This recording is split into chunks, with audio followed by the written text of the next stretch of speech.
John 1:14. And the Word became flesh and dwelt among us, and we beheld his glory, the glory as of the only begotten of the Father, full of grace and truth. The Gospel of John differs from the other three Gospels in style, structure, and content. While most of the other three are similar, the Gospel of John has a different writing style from them.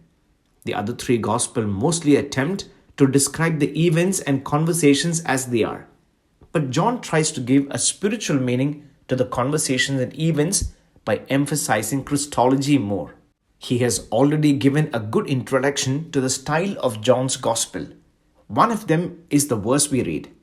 While the evangelists Matthew and Luke record the birth of Jesus as an event, John only describes the theology behind it. While the other two also mention the virgin birth, John also answers the question of how and why when he writes that the Word, who is truly God, was manifested in human form. If Luke wrote about Jesus' childhood, God's grace was upon him, then John's description of him as full of grace indicates how divinity can be seen in Jesus.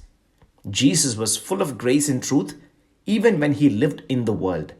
What we need while we live in this world is the fullness of this grace of God.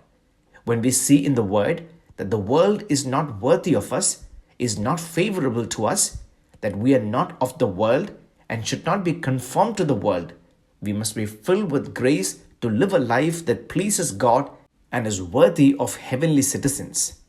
If Jesus had that naturally, we should pray to God and be filled with that grace. May God bless us.